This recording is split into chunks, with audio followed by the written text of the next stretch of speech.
আল্লাহ সুবহানাহু ওয়া তাআলা পবিত্র কোরআন মাজিদে বলেন, সুবহানাল্লাযী আসরা বিআবদিহি লাইলাম মিনাল মাসজিদিল হারামি ইলাল মাসজিদিল আকসা।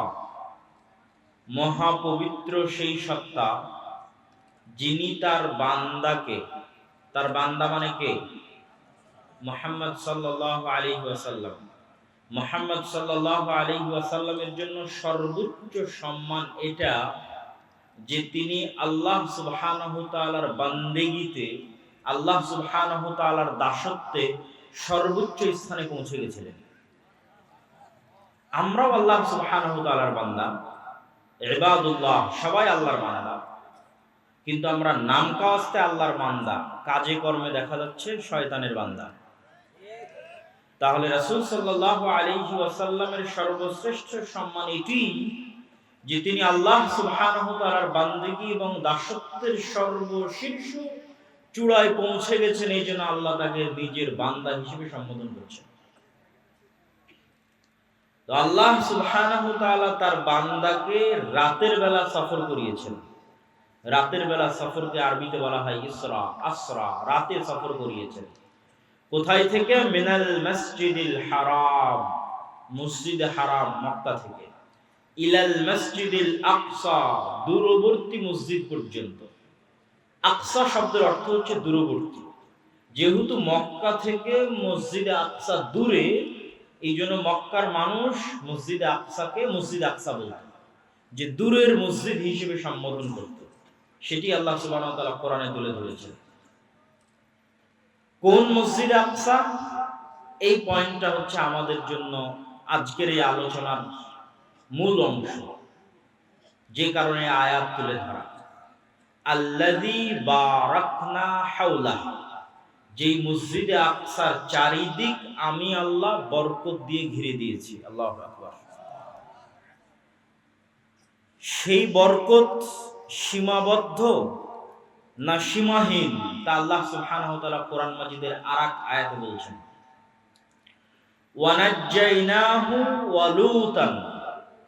আমি এই মাটিতে, যেই মাটির কথা আমরা এখন বলছি মসজিদ আকসা এবং তার পার্শ্ববর্তী অঞ্চল, এই মাটিতে আমি আশ্রয় দিয়েছি কাকে? ইব্রাহিমকে এবং লূতকে। ওয়ানাজ্জাইনাহু ওয়া লূতান ইলাল আরদিল্লাতী, ওই মাটিতে আশ্রয় দিয়েছি বারাকনা ফিহা লিল আলামিন। ইব্রাহিম এবং লূতকে ওই মাটিতে আশ্রয় দিয়েছি যেখানে বরকত রেখেছি সারা পৃথিবীর মানুষের জন্য। আল্লাহু আকবার। আল্লাহ সুবহানাহু ওয়া তাআলা কোরআনে বলছেন, আমি অনুবাদ করছি, বারাকনা ফিহা লিল আলামিন, যেই মাটিতে আমি আল্লাহ বরকত রেখেছি সীমাবদ্ধ নয়, শুধু ফিলিস্তিনবাসীর জন্য নয়, শুধু মসজিদ আকসা এবং তার পার্শ্ববর্তী মানুষদের জন্য, লিল আলামিন, সমগ্র পৃথিবীবাসীর জন্য বরকত রেখেছি। আর ইব্রাহিম এবং লূতকে কিভাবে আশ্রয় দিলেন? আলাইহিমা সালাতু ওয়াস সালাম। লূত আলাইহিস সালাতু ওয়াস সালামের ঘটনা তো আপনারা জানেনই, যে মসজিদে আকসা বা জেরুজালেম থেকে দূরবর্তী কোনো অঞ্চলে লূত আলাইহিস সালাতু ওয়াস সালামের শহর ছিল। বর্তমান গবেষকদের দাবি অনুযায়ী জর্ডান বা জর্ডানের ডেড সি অঞ্চল, যেই শহরকে পাপাচারের কারণে আল্লাহ সুবহানাহু ওয়া তাআলা উল্টিয়ে দিয়েছিলেন। আলিয়াহা সাফিলাহা, যার উঁচু স্থান নিচু করে দিয়েছেন এবং নিচুটা উঁচু করে দিয়েছেন, উল্টিয়ে দিয়েছেন, এবং তাদের উপর বৃষ্টি বর্ষণ হয়েছে, আগুনের অগ্নি বৃষ্টি বর্ষণ হয়েছে।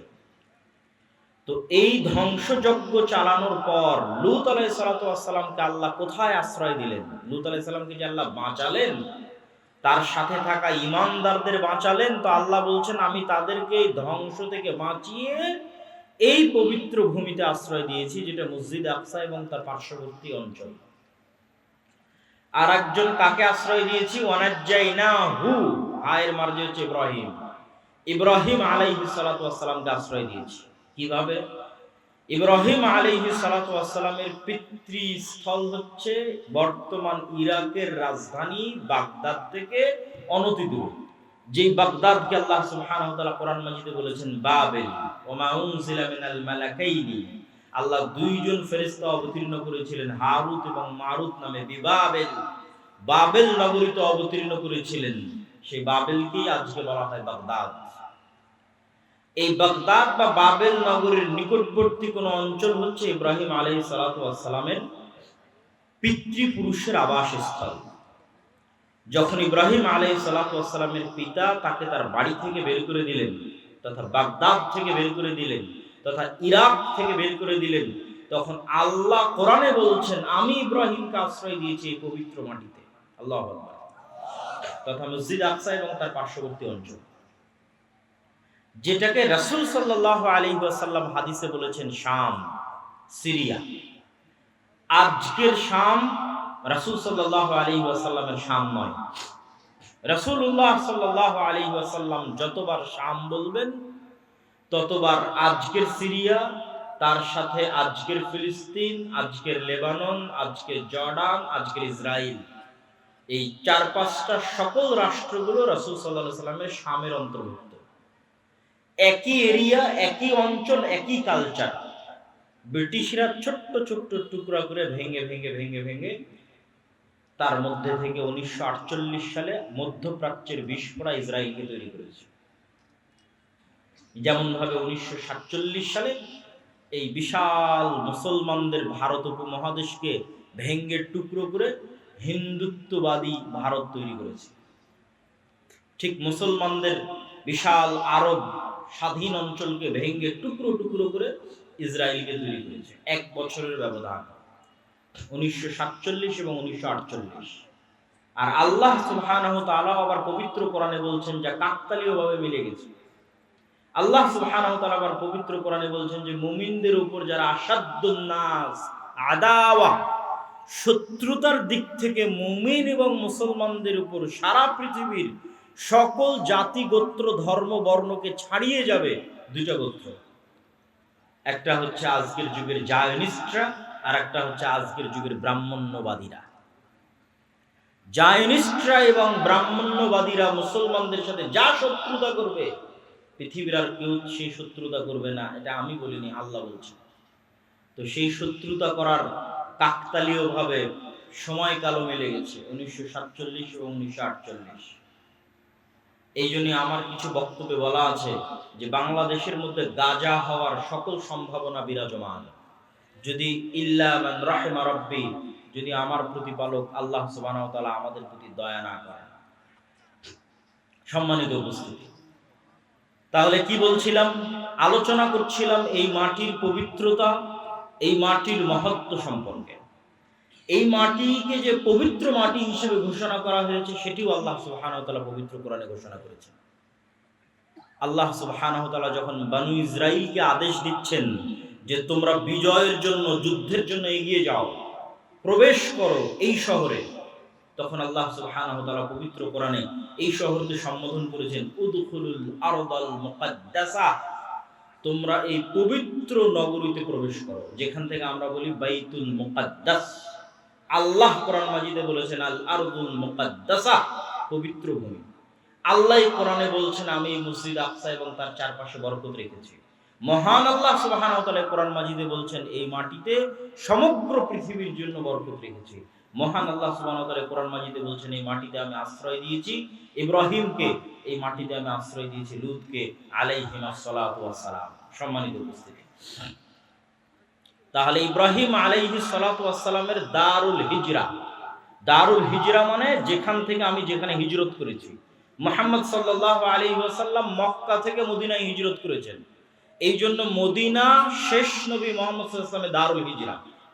এই জন্য মদিনার প্রতি মুহাম্মদ সাল্লাল্লাহু আলাইহি ওয়াসাল্লামের ভালোবাসা ছিল সীমাহীন।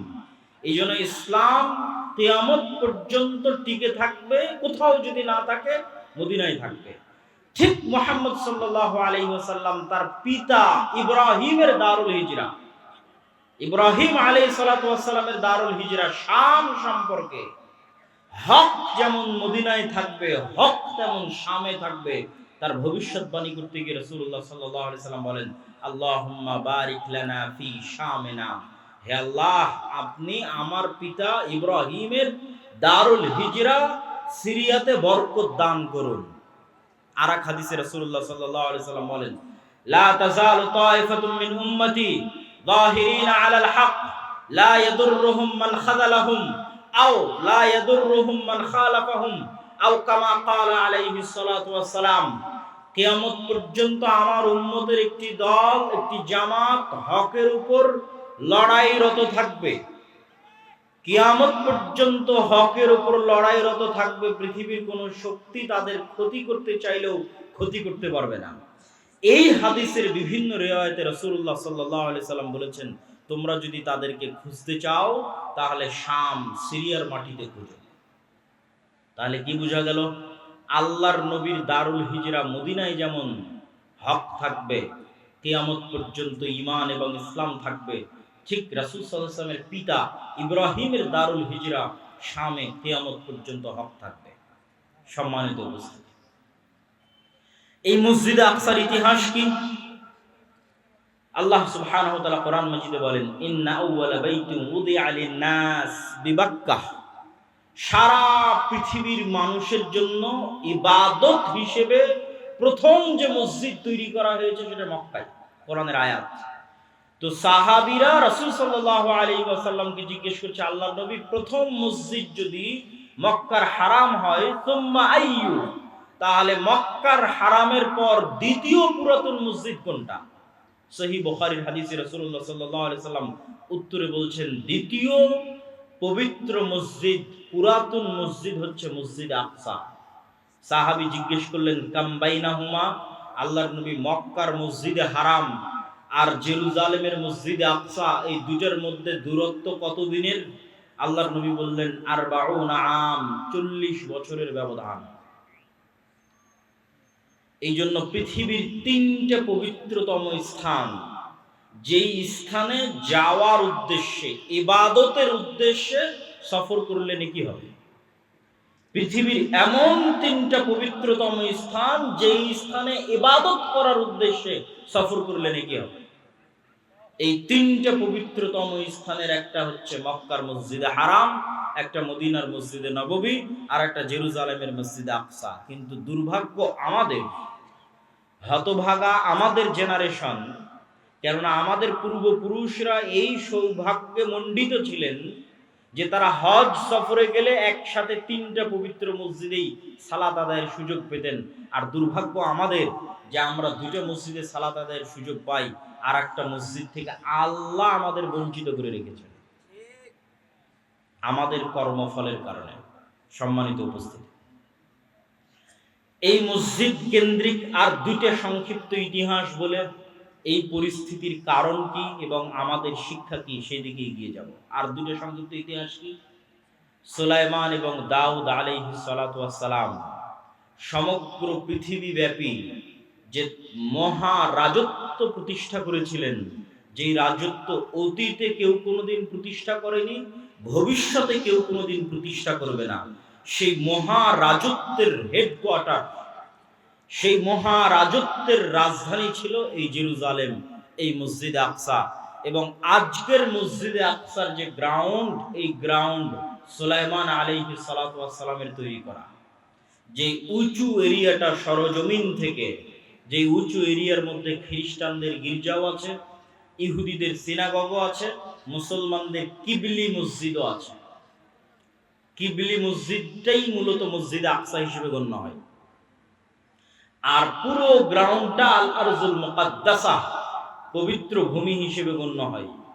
কিন্তু পুরো মসজিদটাই মুসলমানেরা সালাত, পুরো এরিয়াটাই মুসলমানেরা সালাত হিসেবে ব্যবহার করে না অথবা করার সুযোগ পায় না। তৃতীয় কি ঘটনা এই মসজিদের সাথে সম্পৃক্ত আপনারা সবাই জানেন। একটা বললাম, দাউদ এবং সুলাইমান আলাইহিস সালাতু ওয়াস সালামের রাজত্বের রাজধানী, হেডকোয়ার্টার। তিনি জিনদের দিয়ে এই মসজিদ তৈরি করিয়েছেন। কোরআনে আল্লাহ সুবহানাহু ওয়া তাআলা বলছেন, সুলাইমান আলাইহিস সালাতু ওয়াস সালামের মৃত্যুবরণ অনেক দিন হয়ে গেছে, তারপরও জিনেরা বুঝতে পারেনি যে তিনি মারা গেছেন, কার্যক্রম চলতে থেকেছে। দ্বিতীয় ঘটনা হচ্ছে, বর্তমান বিশ্বের যেই ধর্মের অনুসারী সবচেয়ে বেশি, কাগজে কলমে নামকা ওয়াস্তে, প্র্যাকটিক্যাল নয়, সেটা যে খ্রিস্টান ধর্ম। প্র্যাকটিক্যাল একজনও খুঁজে পাওয়া মুশকিল যে প্রকৃত খ্রিস্টান ধর্মের অনুসারী। প্র্যাকটিক্যাল একজনও খুঁজে পাওয়া যাবে না। কিন্তু নামকা ওয়াস্তে কাগজে কলমে খ্রিস্টান ধর্মের পরিচয় দেয় এই দিক থেকে পৃথিবীর সর্ববৃহৎ ধর্ম। এই পৃথিবীর সর্ববৃহৎ ধর্মের যিনি নবী ঈসা আলাইহিস সালাতু ওয়াস সালাম, বর্তমান পৃথিবী, ঈসা আলাইহিস সালাতু ওয়াস সালামের জন্ম জেরুজালেমে, এবং ঈসা আলাইহিস সালাতু ওয়াস সালামের মা মারিয়াম আলাইহাস সালাতু ওয়াস সালাম যেই মসজিদের খেদমত করতেন সেই মসজিদ আকসা। আল্লাহু আকবার। এবং মারিয়াম আলাইহাস সালাতু ওয়াস সালাম যখন তার সন্তানকে প্রসব করছেন নির্জন অঞ্চলে গিয়ে মসজিদে আকসা থেকে, এবং পুনরায় যখন শহরে প্রবেশ করছেন এবং তার কোলে তার দুধের সন্তান, মানুষ তাকে জিজ্ঞেস করছে মা কানা আবুকা ইমরাআ সাউইন ওয়া মা কানাত উম্মুকি বাগিয়া, তোমার পিতা তো খারাপ মানুষ ছিল না, তোমার মাও ব্যভিচারী ছিল না, তাহলে এই অবৈধ সন্তান কোথায় থেকে? নাউজুবিল্লাহ। তখন মারিয়াম আলাইহিস সালাতু ওয়াস সালাম ফাআশারাত ইলাইহি, বাচ্চার দিকে ইশারা দিচ্ছেন যে বাচ্চার সাথে কথা বলো। তখন তারা উত্তরে বলতেছে যে ওই ব্যক্তির সাথে কিভাবে কথা বলবো, মান কানা ফিল মাহদি সাবিয়্যা, যে এখন মায়ের কোলে দুধ পান করে, তার সাথে কথা বলার ঠাট্টা করা একই কথা। এই কথা বলাও শেষ হওয়া, ঈসা আলাইহিস সালাতু ওয়াস সালাম কোল থেকে বলে উঠছেন ইন্নী আব্দুল্লাহ আতানিয়াল কিতাবা ওয়া জাআলানি নাবিয়্যা, আমি আল্লাহর বান্দা, আল্লাহ আমাকে কিতাব দিয়েছেন, আল্লাহ আমাকে নবী করেছেন। তো বললাম খ্রিস্টানেরা একজন প্র্যাকটিক্যাল খ্রিস্টান নয় কেন? যার নবী মুখ খুলেই বলছে আমি আল্লাহর বান্দা, তাকে তারা বানিয়ে দিয়েছে আল্লাহর সন্তান। নাউজুবিল্লাহ। ঈসা আলাইহিস সালাম মুখ খুলে বলছেন ইন্নী আব্দুল্লাহ, আমি আল্লাহর বান্দা, তাকে বানিয়ে দেওয়া হয়েছে আল্লাহর সন্তান। তাহলে কিভাবে প্র্যাকটিক্যাল খ্রিস্টান হতে পারে? ঈসা আলাইহিস সালাতু ওয়াস সালাম বলতে বলছেন ওয়া আওসানি বিসসালাতি ওয়াজ যাকাতি মা দুমতু হাইয়া, আমার আল্লাহ আমাকে আদেশ দিয়েছেন আমি যতদিন বেঁচে থাকবো, মা দুমতু হাইয়া, যতদিন বেঁচে থাকবো ততদিন যেন সালাত আর যাকাত আদায় করি। আল্লাহু আকবার। আমাদের নবীর কথা বলছি না, ঈসা আলাইহিস সালাতু ওয়াস সালামকে আল্লাহ শুরুতেই মুখ দিয়ে যে কথা পবিত্র কোরআনে আল্লাহ উল্লেখ করছেন, তিনি উচ্চারণ করেছেন মায়ের কোলে ছোট বাচ্চা, তখনও দুইটা জিনিস ছুটে যায়নি, একটা সালাত আর একটা যাকাত। সম্মানিত উপস্থিতি, এখানে একটু ছোট্ট বিরতি দিয়ে একটু সাইড লাইনের দু একটা কথা বলে আবার ফিরে আসতেছি। এখানে আরেকটা ছোট্ট জিনিস আমাদের শিখার আছে, সেটা কি জানেন?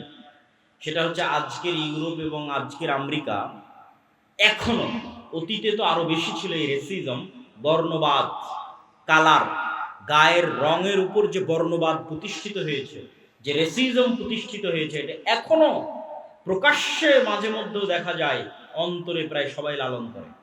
যখন উঠা বসা করবেন, সাক্ষাৎ করবেন, কথা বলবেন, তখন সেটা বুঝতে পারবেন। আর অতীতে তো আরো বেশি ছিল, কালো, নিগ্রো, আফ্রিকানদের তারা গোলাম হিসেবে ব্যবহার করেছে, যুগের পর যুগ, কালের পর কাল, শুধু গায়ের চামড়া কালো হওয়ার কারণে। তো এখান থেকে শিক্ষণীয় কি? ঈসা আলাইহিস সালাতু ওয়াস সালামের জন্ম ইউরোপে হচ্ছে না আমেরিকায় হচ্ছে? ঈসা আলাইহিস সালাতু ওয়াস সালামের জন্ম ইউরোপের কোন রাষ্ট্রে হচ্ছে আর আমেরিকার কোন রাজ্যে হচ্ছে? ঈসা আলাইহিস সালাতু ওয়াস সালামের জন্ম হচ্ছে আরব ভূমি ফিলিস্তিনের জেরুজালেম শহরে। তাহলে ঈসা আলাইহিস সালাতু ওয়াস সালামের গায়ের রং ইউরোপিয়ান আমেরিকানদের মতো? কথা বলেন, ইউরোপিয়ান আমেরিকানদের মতো না। ঈসা আলাইহিস সালাতু ওয়াস সালামের গায়ের রং মুহাম্মদ সাল্লাল্লাহু আলাইহি ওয়াসাল্লামের মতো, ইব্রাহিম আলাইহিস সালাতু ওয়াস সালামের মতো, মেটে সাদা, শ্যামা সাদা, ধবধবে হলদে যে সাদা ইউরোপিয়ান এবং আমেরিকানদের গায়ের রং, যেটা নিয়ে তারা গর্ব করে, সেটা তাদের নবীরই গায়ের রং নয়। তারা যাকে নবী হিসেবে বিশ্বাস করে সেই নবীর গায়ের রং সেটা নয়। তাদের নবী একজন এশিয়ান, তাদের নবী একজন অ্যারাবিয়ান, তাদের নবী একজন সেমেটিক। সম্মানিত উপস্থিতি, ইব্রাহিম আলাইহিস সালাতু ওয়াস সালামের সন্তান ঈসা আলাইহিস সালাতু ওয়াস সালাম। এবার আমরা আসি এই যে মহাপবিত্র ভূমি, এই মহাপবিত্র ভূমি আমাদের হাতছাড়া হয়েছে কেন? কিভাবে হাতছাড়া হলো? একটা ছোট্ট ঘটনা বলে সেই কারণের বিশ্লেষণে চলে যাব। ওমর ইবনুল খাত্তাব রাদিয়াল্লাহু তাআলা আনহু যখন জেরুজালেম বিজয় করেন, তখন আবু উবাইদা ইবনুল জাররাহ চিঠি লিখেছেন আমিরুল মুমিনিন খলিফাতুল মুসলিমিনের কাছে। সেই দিন জেরুজালেম ঘেরাও করে রেখেছিল যতজন মুজাহিদ, তার মধ্যে 4000 শুধু ছিল সাহাবী। 4000 শুধু ছিল সাহাবী, যারা জেরুজালেম ঘেরাও করে রেখেছিলেন। চিঠি লেখা হয়েছে, আপনি নিজে উপস্থিত হলে চাবি হস্তান্তর হবে, আপনি নিজে উপস্থিত না হলে চাবি হস্তান্তর হবে না। তো ওমর রাদিয়াল্লাহু তাআলা মদিনা থেকে রওনা করেছেন প্রায় 1200 থেকে 1500 কিলোমিটারের পথ জেরুজালেমে পৌঁছার উদ্দেশ্যে। তো যখন তিনি পৌঁছাচ্ছেন, সহিহ সূত্রে প্রমাণিত যে তখন তিনি উটের যে লাগাম আছে সেই লাগাম ধরে টানছিলেন, আর তার গোলামকে উটের পিঠে বসিয়ে রেখেছিলেন, আর তার পোশাক ছিল জীর্ণ শীর্ণ। তো আবু উবাইদা ইবনুল জাররাহ হন্তদন্ত হয়ে ওমর রাদিয়াল্লাহু তাআলার নিকটে ছুটে গেছেন। ছুটে গিয়ে বলছেন যে ইন্নার রওমা ইয়ানজুরু ইলাইনা নাজরাতা কিল্লাহ, আজকে আপনি যে পোশাক পরে এসেছেন আর যে অবস্থায় প্রবেশ করছেন আমিরুল মুমিনিন, আজকে জানেন কি বিজয় হচ্ছে? রোমান এম্পায়ারের সবচেয়ে বড় তীর্থস্থল, রোমান এম্পায়ারের সবচেয়ে বড় তীর্থস্থল জেরুজালেম আপনি বিজয় করছেন। হাজার হাজার পাদ্রী এখানে অপেক্ষমান আছে। আজকে আপনি যে অবস্থায় উপস্থিত হয়েছেন, এটা তো মুসলমানদের মান সম্মান নষ্ট করে দিবে। ওমর রাদিয়াল্লাহু তাআলা বলছেন, তুমি না বলে অন্য কেউ যদি এই কথা বলতো আমি কষ্ট পেতাম না। আমরা জাহিলি যুগে দুনিয়ার কোনো মানুষ আমাদের চিনত না। আজকে মরুভূমির এক রাখালকে আল্লাহ সুবহানাহু ওয়া তাআলা কোথায় নিয়ে গেছে? একজন অপরিচিত, অজানা, অচেনা মরুভূমির একজন ব্যক্তিকে আল্লাহ সুবহানাহু ওয়া তাআলা আজকে এমন জায়গায় নিয়ে গেছে যে তার হাতে রোমান এম্পায়ারের সবচেয়ে বড় তীর্থস্থল জেরুজালেম বিজয় হচ্ছে। এই সম্মান, পোশাক আশাক, কাপড় চোপড়, ধন দৌলত ইত্যাদি দিয়ে আসেনি। আ'আজ্জানাল্লাহু বিল ইসলাম, কোন রিওয়ায়াতে আছে বিকিতাবিল্লাহ, আল্লাহ আমাদেরকে সম্মান দিয়েছে কোরআনের অনুসরণের কারণে, ইসলামের অনুসরণের কারণে। বলেন আল্লাহু আকবার। তাহলে মুসলমানেরা জেরুজালেম শক্তি দিয়ে, ক্ষমতা দিয়ে, বুদ্ধি দিয়ে, কৌশল দিয়ে জেরুজালেম বিজয় করেনি। আল্লাহ ভরসা, আল্লাহ ভীরুতা দিয়ে জেরুজালেম বিজয় করেছে। আজকে মুসলমানদের কাছে শক্তির অভাব নাই। আজকে 57টা মুসলিম দেশের যা শক্তি, এই সকল শক্তি একত্রিত করলে আমার মনে হয় না উমাইয়া শাসন আমলে, আমার মনে হয় না আব্বাসীয় শাসন আমলে, আমার মনে হয় না খোলাফায়ে রাশিদিনের শাসন আমলে এর 60% শক্তি মুসলমানদের ছিল। আজকে মুসলমানদের দুনিয়াবি যা শক্তি, তার 60% শক্তি আমার মনে হয় না উমাইয়া, আব্বাসীয়, খোলাফায়ে রাশিদিনের শাসন আমলে ছিল, অথবা সুলতান সালাহুদ্দিন আইয়ুবীর হাতে ছিল। কিন্তু তাদের কাছে ছিল আল্লাহ ভরসা, আল্লাহ ভীতি, আল্লাহ ভীরুতা। আমাদের কাছে দুনিয়াবি সকল পথপন্থা আছে, কিন্তু ওই দুইটা জিনিস আমরা হারিয়ে ফেলেছি, আল্লাহ ভরসা এবং আল্লাহ ভীরুতা, তাকওয়া, পরহেজগারিতা এবং তাওয়াক্কুল আলাল্লাহ। সম্মানিত উপস্থিতি, মুসলমানদের আজকের এই অবস্থাকে আমি আমার বহু বক্তব্যে তুলনা করেছি যে আজকের মুসলমানেরা এই যুগের বানু ইসরাইল, এবং তুলনার মানদণ্ডটা কি সেটা দিয়ে এই বক্তব্যের শিক্ষার দিকে এগিয়ে যাচ্ছি। কিভাবে আমরা এই দাসত্ব এবং এই গোলামি থেকে মুক্তি পাবো সেটার দিকে এগিয়ে যাচ্ছি। তুলনার মানদণ্ড কোথায়? আল্লাহ সুবহানাহু ওয়া তাআলা কোরআন মাজিদে বলছেন, ওয়াইজ নাজ্জাইনাকুম মিন আলি ফিরআউন ইয়াসুমুনাকুম সুআল আযাব ইউযাববিহুনা আবনাআকুম ওয়া ইস্তাহিয়ুনা নিসাআকুম। স্মরণ করো সেই দিনের কথা যেই দিন আমি আল্লাহ তোমাদেরকে ফেরাউনের কবল থেকে বাঁচিয়ে দিয়েছিলাম। কোন ফেরাউনের কবল থেকে বাঁচিয়ে দিয়েছিলাম? যে তোমাদের ছেলে সন্তানদের জবাই করত আর তোমাদের মেয়ে সন্তানদের জীবিত রাখত। তাহলে ওই যুগের বানু ইসরাইলদের উপর ফেরাউনের জুলুমের মাপকাঠি হচ্ছে ফেরাউন ওই যুগের বানু ইসরাইলদের ছেলে সন্তানদের জবাই করত, মেয়ে সন্তানদের বাঁচিয়ে রাখত। ঠিক কাছাকাছি ওই রকমই জুলুম আজকের যুগের ফেরাউনেরা আজকের যুগের মুসলমানদের উপর গাজাই করতেছে। কাছাকাছি ওই রকমের জুলম, বরং তার চেয়ে ভয়ঙ্কর হতে পারে, তার চেয়ে ভয়াবহ হতে পারে। এখানে নারী পুরুষ শিশু পার্থক্য ছাড়াই গত ১.৫ বছরে ৫০,০০০-এর বেশি নারী পুরুষ শিশুকে গাজার মাটিতে হত্যা করা হয়েছে। নাউজুবিল্লাহ।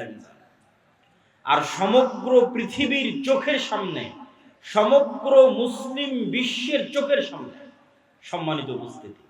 তাহলে আমি বলছি, আজকের যুগের মুসলমানেরা, আজকের যুগের বানু ইসরাইল, ওই যুগের বানু ইসরাইলের উপর যেভাবে ফেরাউনের জুলম এবং অত্যাচার চলত, এবং এটা বলার পিছনে আমার লজিক আর একটা আছে, এটার থেকে আপনাদের শিক্ষা আছে। সেই লজিকটা হচ্ছে, পবিত্র কোরআন খুলেন, সূরা বাকারা পড়েন। সূরা বাকারায় আল্লাহ সুবহানাহু তাআলা যেই জাতির বর্ণনা লম্বা সময় যাবত দিয়েছেন, সেই জাতির নাম বানু ইসরাইল। লম্বা সময় যাবত ছোট্ট ছোট্ট ঘটনা আল্লাহ বানু ইসরাইলের তুলে ধরেছে। তো বানু ইসরাইলের ঘটনা এত ব্যাপক আকারে পবিত্র কোরআনে তুলে ধরার এটি রহস্য হতে পারে যে এমন একদিন আসবে যেই দিন বানু ইসমাইল, সেই দিন যেন তারা বানু ইসরাইলের এই ৪,০০০ বছর আগের ঘটনা থেকে শিক্ষা নেয়। এই জন্য উম্মতে মুহাম্মাদীর শিক্ষার জন্য বানু ইসরাইলের এত লম্বা ঘটনা আল্লাহ সুবহানাহু ওয়া তাআলা কোরআন মাজিদে তুলে দিলেন, যেন একদিন আসতে পারে যেই দিন উম্মতে মুহাম্মাদীর অবস্থা বানু ইসরাইলের মতো হতে পারে। দুই একটা কথা কি বানু ইসরাইলের, তাহলে আপনি উম্মতে মুহাম্মাদীর সাথে মিলাতে পারবেন। বানু ইসরাইলের দুই একটা কথা হচ্ছে আল্লাহ সুবহানাহু ওয়া তাআলা কোরআনে সূরা বাকারায় যেভাবে তুলে ধরেছেন। আমি শুধু দুই একটা উদাহরণ দেব, বিস্তারিত আপনি সূরা বাকারাও পড়তে পারেন, বিস্তারিত আমার বই সমসাময়িক মুসলিম বিশ্ব এবং ফিলিস্তিনেও পড়তে পারেন। কি সেই ঘটনা? সেই ঘটনা হচ্ছে, বানু ইসরাইলেরা চোখের সামনে দেখলো ফেরাউন ডুবে গেছে। চোখের সামনে নিজে চোখে দেখেছে ফেরাউনকে ডুবতে। কোন ফেরাউন? যে ফেরাউন তাদের ছেলে সন্তানদের জবাই করত, মেয়েদের বাঁচিয়ে রাখত।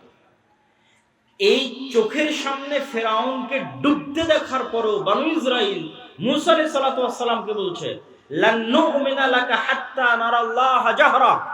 মূসা, ততক্ষণ পর্যন্ত তোমার আল্লাহর উপর ঈমান আনয়ন করব না যতক্ষণ না স্বচক্ষে তোমার আল্লাহকে না দেখছি।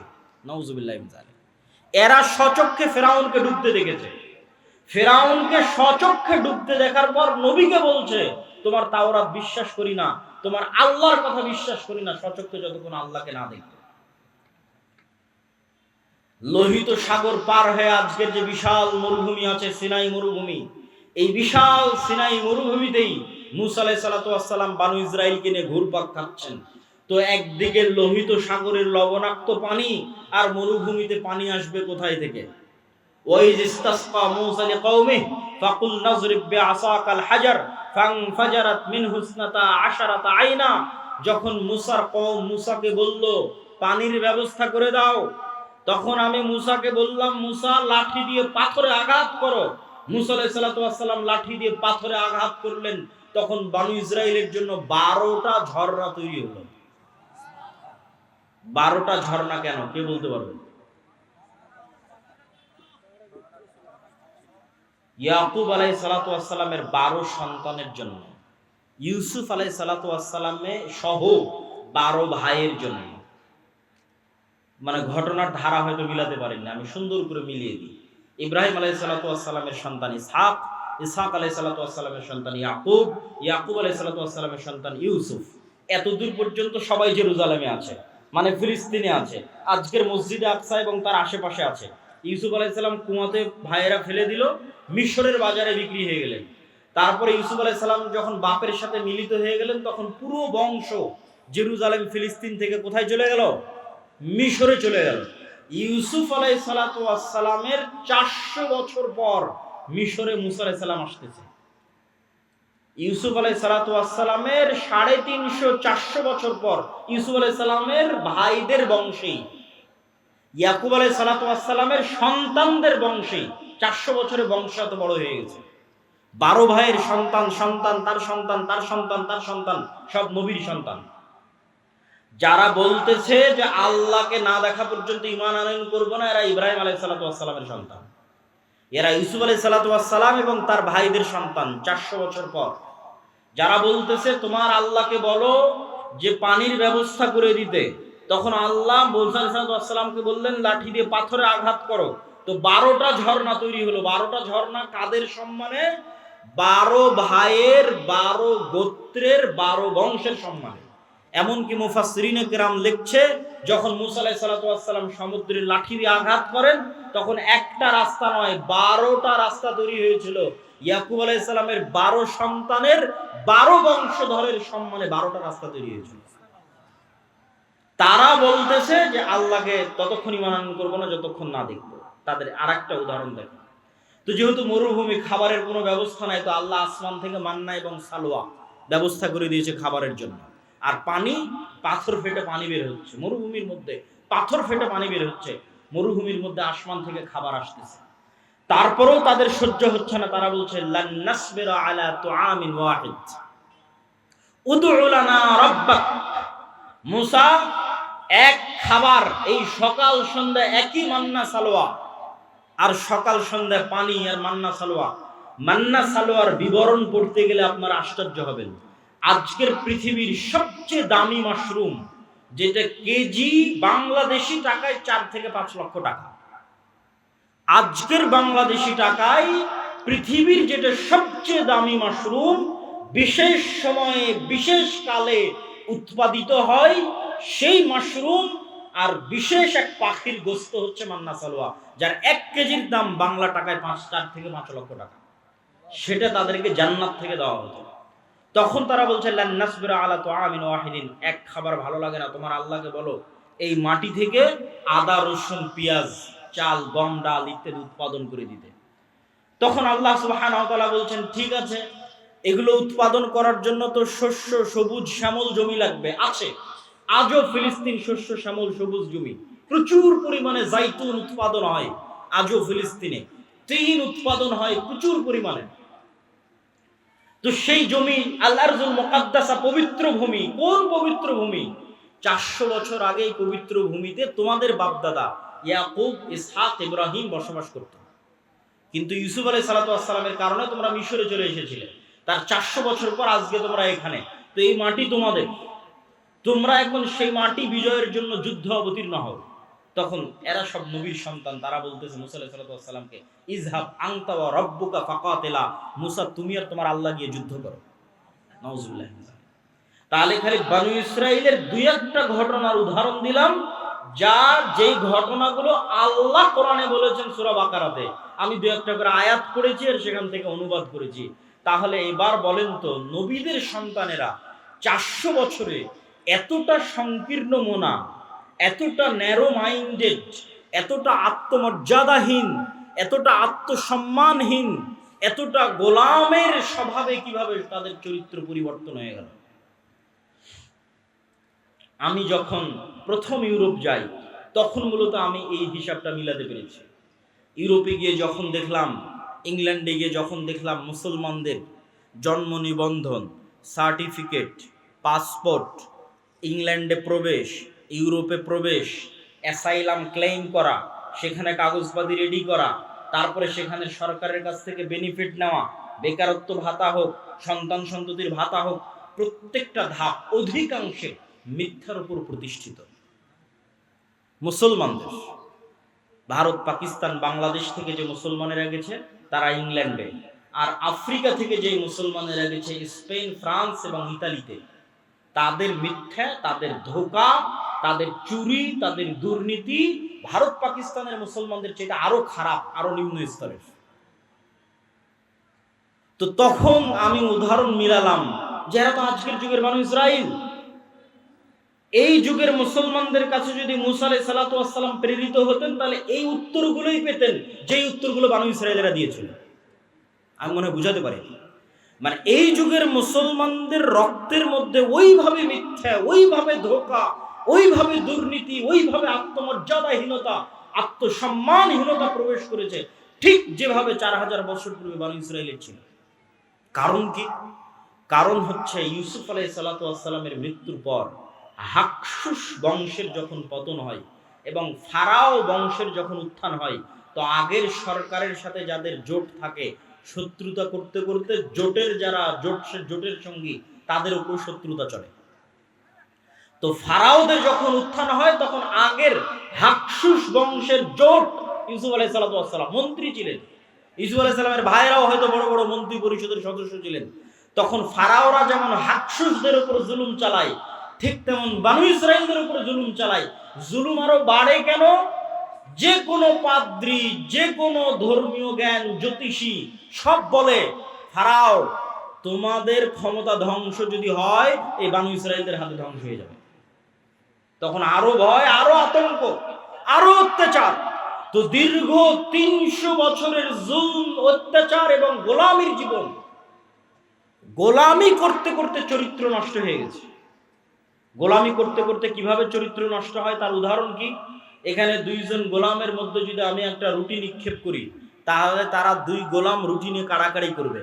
একটা রুটি পাওয়ার জন্য মিথ্যা বলবে, একটা রুটি পাওয়ার জন্য ধোঁকা দিবে, একটা রুটি পাওয়ার জন্য মারামারি লেগে যাবে। এটা জন্মগত স্বভাব তৈরি হবে গোলামদের মধ্যে। ঠিক মুসলমানদের একই অবস্থা হয়েছে ১৯০ বছর ব্রিটিশদের গোলামি করার কারণে। আফ্রিকানদের মুসলমানদের একই অবস্থা হয়েছে ২০০-২৫০ বছর স্পেন, ফ্রান্স, ইতালির ঔপনিবেশিক কলোনিয়াল শাসনের অধীনে গোলামি করার কারণে। গোলামি করতে করতে রক্তের মধ্যে মিথ্যা, ধোঁকা, দুর্নীতি প্রবেশ করেছে। সম্মানিত উপস্থিতি, তাহলে ওই যুগের বানু ইসরাইল আর এই যুগের মুসলমানদের সাথে মিলে গেলে একটা কথা সামারি সারমর্ম হিসেবে বের হয়ে আসে যে নবীর সন্তানদের চরিত্র ধ্বংস হয়েছে গোলামির কারণে, উম্মতে মুহাম্মাদীর চরিত্র ধ্বংস হয়েছে গোলামির কারণে। আর এর বিপরীত কি ঘটেছে? এর বিপরীত, মুসা আলাইহিস সালাতু ওয়াস সালামকে আল্লাহ যদি ফেরাউনের বাড়িতে না নিয়ে যেতেন, আর মুসা আলাইহিস সালাতু ওয়াস সালাম যদি বানু ইসরাইলের সাথে মানুষ হতো, তাহলে মুসা আলাইহিস সালামের রক্তের মধ্যেও গোলামির স্বভাব তৈরি হয়ে যেত। মুসা আলাইহিস সালাতু ওয়াস সালামকে আল্লাহ পূর্ণ আত্মমর্যাদা, আত্মসম্মানের সাথে মানুষ করার জন্য রাজার বাড়িতে পাঠিয়ে দিয়েছেন। তাহলে মুসা আলাইহিস সালামের স্বাধীন চেতা মনোভাব ঠিক থাকবে। স্বাধীন চেতা মনোভাবের প্রমাণ কোথায়? মুসা আলাইহিস সালাতু ওয়াস সালাম একদিন দেখতেছে, একদিন জুলুম হতে দেখেছে। একদিন কি? ফারাওদের একদল অনুসারী বানু ইসরাইলের একদল অনুসারীর উপর অত্যাচার করতেছে। তো একদিনের দেখা অত্যাচার মুসা আলাইহিস সালাম সহ্য করতে না পেরে এক থাপ্পড় দিয়ে ফারাওয়ের ওই ব্যক্তিকে ওখানেই তিনি হত্যা করে দিয়েছেন। কেন? তার মধ্যে স্বাধীন চেতা, আত্মমর্যাদা, আত্মসম্মান ছিল। যদি বানু ইসরাইলদের সাথে বড় হতেন তাহলে এটাকে উনি জুলুমি মনে করতেন না। এটা তো আমার ভাগ্যে, তাকদীরে, আমরা এইভাবেই বড় হয়েছি, এভাবেই গোলামি রেখেছি, কে বাধা দিতে যাবে? বাধা দিতে গেলে বিপদে পড়বো। কিন্তু যখন উনি নেতা, তখন জুলুমের বিরুদ্ধে আওয়াজ উঠিয়েছেন, মিথ্যার বিরুদ্ধে, অত্যাচারের বিরুদ্ধে আওয়াজ উঠিয়েছেন। সম্মানিত উপস্থিতি, এই পুরো আলোচনার সারমর্ম আল্লামা ইকবালের একটি কবিতা। আল্লামা ইকবাল বলছেন, সাবাক ফিরসে পড়, সাদাকত কা, শুজাআত কা, আদালত কা, লিয়া জায়েগা তুঝসে কাম, দুনিয়া কি ইমামত কা। মুসলমানেরা, তোমাদের মধ্যে আনুষ্ঠানিকতা, ইসলামের সব আনুষ্ঠানিকতা আছে। সাহারি, ইফতারি কত সুন্দর করে মসজিদে আপনারা করেছেন, ঈদের সালাত বিশাল মাঠে আদায় করেছেন, ইতিকাফ হয়েছে, লাইলাতুল কদর হয়েছে, সমাজ থেকে ফিতরা বন্টন হয়েছে, কতজন উমরা করতে যাচ্ছে, কতজন হজ করতে যাচ্ছে। আনুষ্ঠানিকতার অভাব নাই। কিন্তু কোথায় সমস্যা? আনুষ্ঠানিকতার অভাব নাই, কিন্তু সমস্যা। আল্লামা ইকবাল বলছেন, তোমরা নতুন করে সত্য বলা শিখো, নতুন করে সাহসী হওয়া শিখো, নতুন করে ন্যায় প্রতিষ্ঠা করা শিখো, তাহলে আল্লাহ তোমাদেরকে দুনিয়ার নেতা বানিয়ে দিবে। কেননা এই গুণগুলোর উপর নবীদের জন্ম হয়েছে, মুসা আলাইহিস সালামের জন্ম হয়েছে, মুহাম্মদ সাল্লাল্লাহু আলাইহি সাল্লামের জন্ম হয়েছে, ঈসা আলাইহিস সালামের জন্ম হয়েছে। এই গুণের উপর জন্মগত গুণ। এই জন্য ঈসা আলাইহিস সালামের কথা বলতে গিয়ে রাসূল সাল্লাল্লাহু আলাইহি সাল্লাম বলেছেন, লা তাকুমুস সাআহ হাত্তা ইয়ানজিলা ঈসা ইবনে মারইয়াম। ততদিন পর্যন্ত কিয়ামত হবে না যতদিন না মারিয়ামের ছেলে ঈসা পৃথিবীতে নেমে না আসছে। আর মারিয়ামের ছেলে ঈসা হাকামান মুকসিতা, সমগ্র পৃথিবীতে ন্যায় বিচার প্রতিষ্ঠা করবে। আল্লাহু আকবার। তাহলে এই রাষ্ট্রে ইসলামের ব্র্যান্ডিং ন্যায় বিচার, রাষ্ট্রে ইসলামের ব্র্যান্ডিং ন্যায় বিচার আল্লাহর নবী করে দিলেন। তো আমাদের মধ্যে ন্যায় বিচার প্রতিষ্ঠার গুণই নাই জন্মগত, তাহলে আমরা কিভাবে নেতা হব? এখানে দুই একটা উদাহরণ দিব আপনাদের বোঝার সুবিধার্থে। বাংলাদেশে গত 16 বছর এরকম অসংখ্য ওসি, ডিসি, এসপি, মন্ত্রী, মিনিস্টার ছিল যাদের 80%-এর বেশি এরকম জালসা সম্মেলনের প্রধান অতিথি, বিশেষ অতিথি। হয়েছে না হয়নি? হয়েছে। গত 16 বছর এরকম অসংখ্য ওসি, ডিসি, এসপি, মন্ত্রী, এসিল্যান্ড, সাব রেজিস্ট্রার ছিল যাদের অন্তত 70%-এর বেশি উমরা করেছে। আমার আইডিয়া যে অন্তত 50%-এর বেশি উমরা করেছে, আর অন্তত 30-40% হবে নামাজি, আর অন্তত 2 থেকে 5% হবে মুখে দাঁড়িয়ে আছে এবং কপালে কড়া পড়ে গেছে। কিন্তু ওই যে ঈসা আলাইহিস সালামের জন্য আল্লাহর নবী যে শব্দ ব্যবহার করলো, যে ঈসা আলাইহিস সালাম যেই দিন পৃথিবীতে আসবে সমগ্র পৃথিবীতে ন্যায় প্রতিষ্ঠা করবে, তো এই যে মুসলমানেরা নামাজি, হাজি, উমরাকারী, দানবীর, জালসার প্রধান অতিথি, বিশেষ অতিথি, এরা নিজ নিজ দায়িত্বের জায়গায় কত পার্সেন্ট ন্যায় প্রতিষ্ঠাকারী এবং সত্যবাদী ছিল? কত পার্সেন্ট নিজ নিজ দায়িত্বের জায়গায় সত্য প্রতিষ্ঠাকারী, ন্যায় প্রতিষ্ঠাকারী ছিল? এটাই হচ্ছে গোলামের স্বভাব। আমাদের মধ্যে আনুষ্ঠানিকতা আছে, কিন্তু আমরা যে নেতা হব সেই নেতৃত্বের যোগ্যতা আমাদের মধ্যে বিকাশ ঘটেনি, যেটা আল্লামা ইকবাল বুঝতে পেরেছিলেন। আর একটা উদাহরণ দেই, আপনাদের এখানেও এমন মানুষ বসে আছে, অত্র অঞ্চলে আছে, অত্র গ্রামে আছে, যে হয়তো হাজি, ওমরাকারী, নামাজি, কিন্তু তার বোনকে তার পিতার সম্পত্তিতে ন্যায়ের সাথে ভাগ দেয়নি। ন্যায়ের সাথে ভাগ দেওয়া মানে একদল আছে ভাগ থেকে বঞ্চিত করেছে, আর একদল আছে ভাগ দিয়েছে ন্যায়ের সাথে দেয়নি। যেটা বেশি দামি রাস্তার পাশে ফরওয়ার্ড জমি সেটা নিজে নিয়েছে, যেটা কম দামি, কম আবাদ হয়, পানিতে ডুবে থাকে, সেটা বোনকে দিয়েছে। তাহলে যে ব্যক্তি তার পরিবারে ন্যায় প্রতিষ্ঠা করতে পারলো না, আল্লাহ কিভাবে তাকে রাষ্ট্রের ন্যায় প্রতিষ্ঠার যোগ্য মনে করবে? আমাকে উত্তর দেন। কেননা রাষ্ট্রে ইসলাম যাওয়া মানে ন্যায় বিচার প্রতিষ্ঠা হওয়া। দলিল ঈসা আলাইহিস সালাম সম্পর্কে আল্লাহর নবী যা বললেন, এক বাক্যে ব্র্যান্ডিং করলেন। তাহলে রাষ্ট্রে ইসলাম মানে ন্যায় বিচার। তো মুসলমান লিল্লাহে তাকবীরে রাষ্ট্রে ইসলাম নিয়ে যাবে, তো সেই মুসলমান তো তার পরিবারে ন্যায় প্রতিষ্ঠা করতে পারেনি, তাহলে আল্লাহ কিভাবে ওই মুসলমানকে রাষ্ট্রে ন্যায় প্রতিষ্ঠার যোগ্য মনে করবেন? অসম্ভব। বরং ওই মুসলমানকে যদি রাষ্ট্রের দায়িত্ব দেওয়া হয়, গত 16 বছর যা দুর্নীতি হয়েছে, ওই বেটা তার চেয়ে বেশি দুর্নীতি করবে। কেননা সে যদি তার বোনের সাথে দুর্নীতি করতে পারে, 16 কোটি মানুষের সাথে করতে পারে না? সম্মানিত উপস্থিতি, ঠিক আপনাদের অঞ্চলে আর একটা বড় অন্যায়, মানুষের সাথে অন্যায় প্রচলিত আছে, সেটা যে ডিমান্ডের ভিত্তিতে, যৌতুকের ভিত্তিতে বিবাহ। নামাজি, হাজি, উমরাকারী, মাদ্রাসা মসজিদ কমিটির মেম্বার, কিন্তু ছেলেকে বিবাহ দেওয়ার ক্ষেত্রে ডিমান্ড এবং যৌতুকের অভাব নাই। তাহলে সে ওই মেয়ে এবং মেয়ের পরিবারের উপর ন্যায় প্রতিষ্ঠা করতে পারেনি।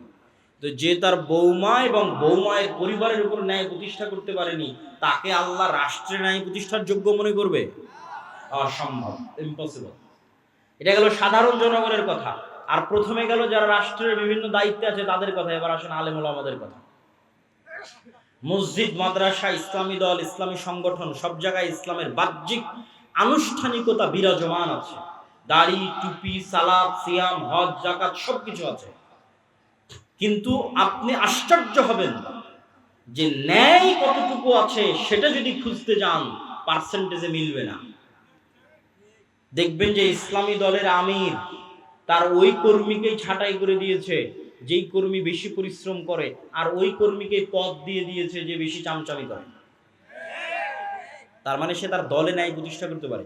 এবং যেখানে যত মসজিদ, মাদ্রাসা, দলে গন্ডগোল আছে, আহলে হাদিস হোক, হানাফি হোক, মাযহাব মাসলাক নির্বিশেষে যেখানেই দেখবেন গন্ডগোল আছে, ওখানে যে বুঝবেন এখানে ন্যায় পরায়ণতার অভাব আছে। আলেম হতে পারে, হাজি হতে পারে, কিন্তু ন্যায় প্রতিষ্ঠা করতে পারেনি। হয় আমির না হয় কর্মী, দুই দলের যে কোনো এক দল ন্যায় প্রতিষ্ঠা করতে পারেনি। সম্মানিত উপস্থিতি, আর যতক্ষণ ন্যায় প্রতিষ্ঠাকারী, সত্য প্রতিষ্ঠাকারী না হবে, ততক্ষণ আল্লাহর দৃষ্টিতে নেতা হিসেবে যোগ্য বলে বিবেচিত হবে না। তো আল্লাহর দৃষ্টিতে নেতা হিসেবে যোগ্য বলে বিবেচিত হলে আল্লাহ রাষ্ট্র ক্ষমতার দায়িত্ব দেবে। এই জন্য আমি উদাত্ত আহ্বান জানাবো, যে আজকের এই আলোচনা থেকে আমরা এতটুকু কি শিক্ষা গ্রহণ করতে পারি না যে আমাদেরকে সত্যবাদী এবং ন্যায় প্রতিষ্ঠাকারী হতে হবে? পারি না? একটা হাদিস আপনাদের সামনে পেশ করি। সাবআতু ইদুল্লুহুমুল্লাহ ইয়াউমা লা দিল্লা ইল্লা দিল্লু। 7 শ্রেণীর মানুষকে কিয়ামতের মাঠে আল্লাহ বিশেষ ছায়া দিবেন। তো এই বিশেষ ছায়া দেওয়ার যে 7 শ্রেণীর লিস্ট আছে, এই লিস্টের 1 নম্বরে তাহাজ্জুদ গুজারকে, নফল সিয়াম পালনকারীকে, দানবীরকে, মসজিদে জামাতে সালাত আদায়কারীকে, সকলকে অতিক্রম করে 1 নম্বরে পৌঁছে গেছে ন্যায় প্রতিষ্ঠাকারী, দায়িত্বশীল। কেন? ইমামুন আদিল। কেন? ন্যায় প্রতিষ্ঠা করা আল্লাহর সবচেয়ে বড় গুণ। বলেন আল্লাহু আকবার। আল্লাহ বলছেন আমি আদিল, আমি ন্যায় পরায়ণ, ন্যায় প্রতিষ্ঠাকারী। হারামতু যুলমা আলাইয়া, আমার উপর জুলম করাকে আমি হারাম করে নিয়েছি। পৃথিবীর মানুষ যদি কোথাও ন্যায় বিচার না পায়, তাহলে আমি আল্লাহ কিয়ামতের মাঠে ন্যায় বিচার বুঝিয়ে দেব। তাহলে ন্যায় প্রতিষ্ঠা করা কার গুণ? আল্লাহর গুণ। আর পৃথিবীর সকল ক্ষমতার মালিক কে? আল্লাহ। যখন এবার ওই গুণের সাথে মিলে যাবে, তখন আল্লাহ সুবহানাহু ওয়া তাআলা ওই ব্যক্তিকে যোগ্য মনে করবে যে সেও নেতা হওয়ার যোগ্য, তাকে এবার আমি একটু ক্ষমতা দিই। তখন মুসলমানদের হাতে এমনি ক্ষমতা চলে আসবে, এমনি রাষ্ট্র ক্ষমতা। যোগ্য হতে হবে রাষ্ট্র ক্ষমতা পাওয়া আল্লাহর দৃষ্টিতে, মানুষের দৃষ্টিতে বলি।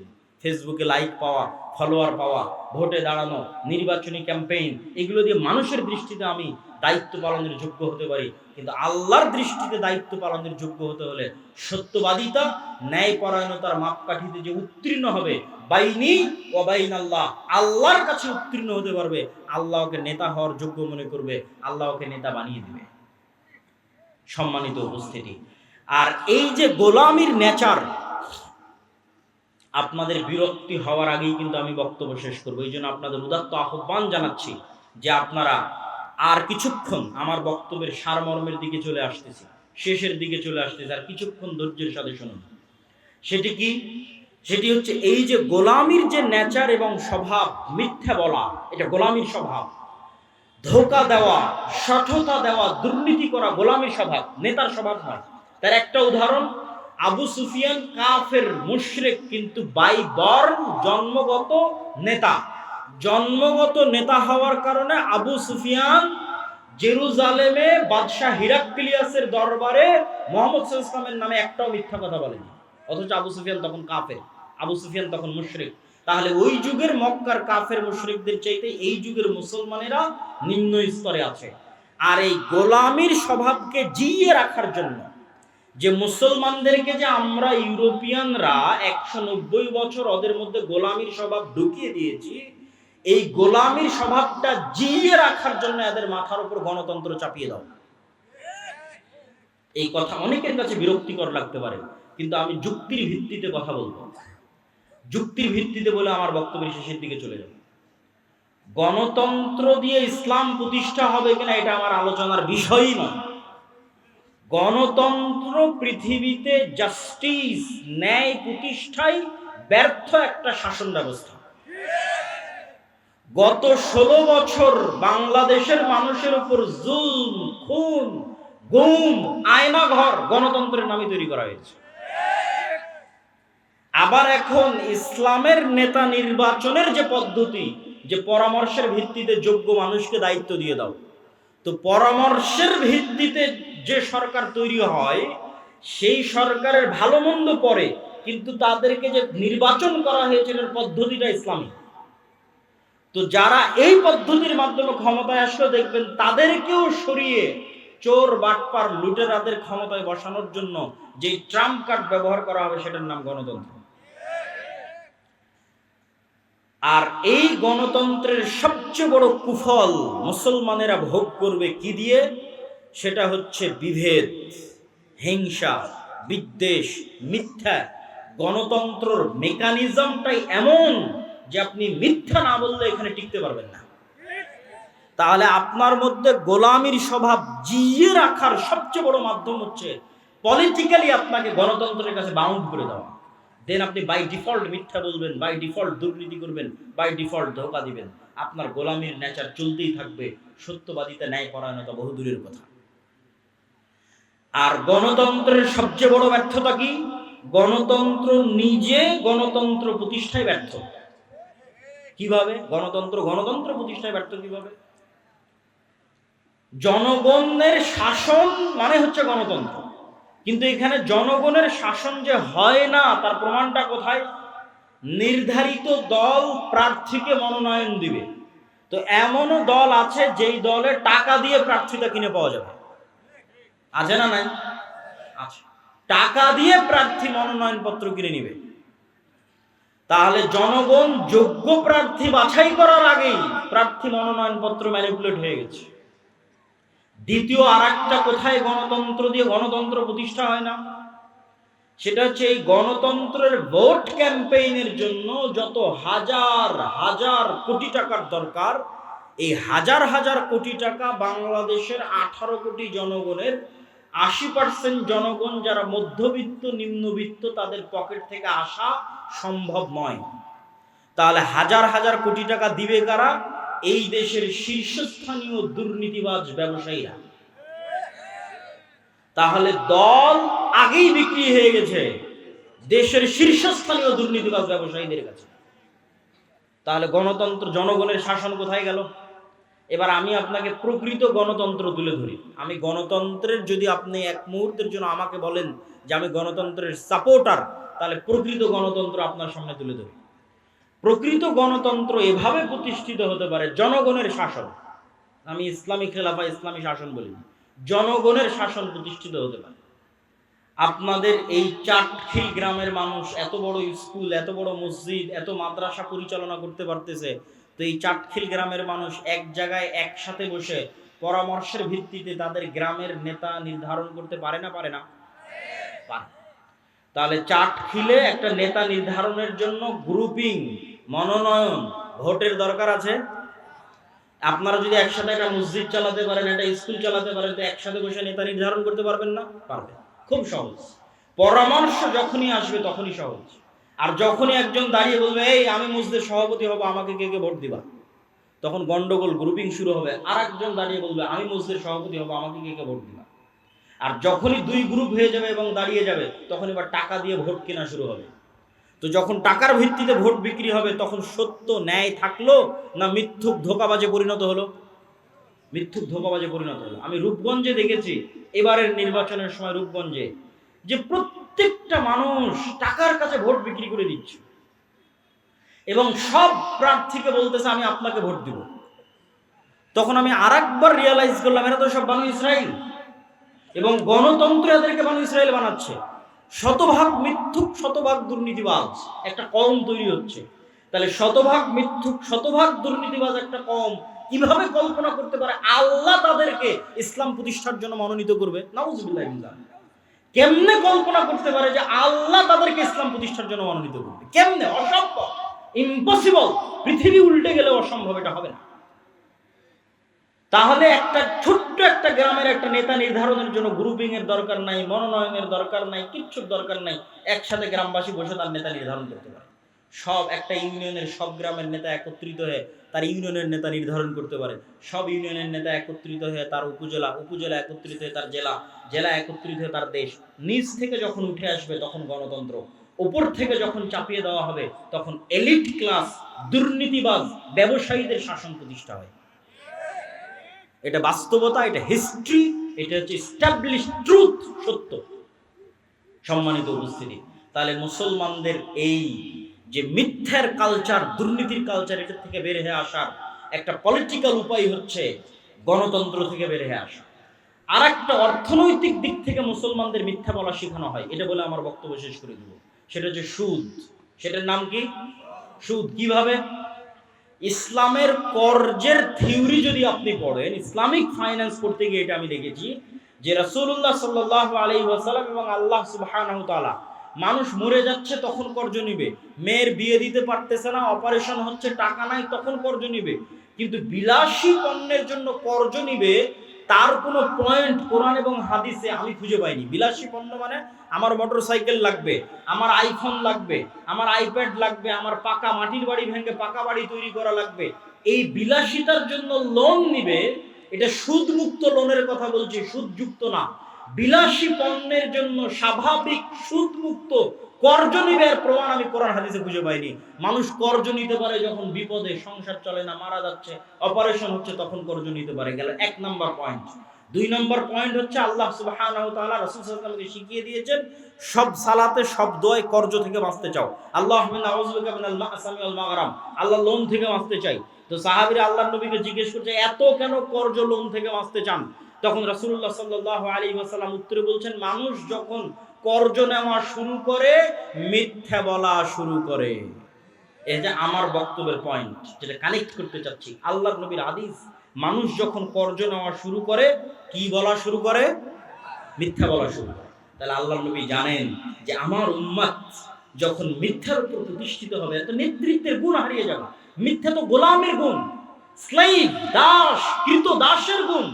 তাহলে যে পরিবার ক্ষুদ্র লোন নিচ্ছে কিস্তিতে, ওর মা মিথ্যা বলছে, ওর বাপ মিথ্যা বলছে, ওর ছেলে মিথ্যা বলছে, পুরো পরিবার মিথ্যার উপরে প্রতিষ্ঠিত হচ্ছে, এই পরিবারকে কিভাবে আল্লাহ চয়েস করতে পারে যে তাদেরকে দিয়ে আল্লাহ রাষ্ট্রের ইসলাম প্রতিষ্ঠা করবে? সম্ভব। এই জন্য রাসূল সাল্লাল্লাহু আলাইহি ওয়াসাল্লাম জানেন কোথায় কোথায় নেতৃত্বের গুণাবলী ধ্বংস হতে পারে। নেতৃত্বের গুণাবলী সুদে ধ্বংস হতে পারে। সুদ এমন এক ব্যবস্থা যা পৃথিবীর হিন্দু, বৌদ্ধ, ইহুদি, খ্রিস্টান, মুসলমান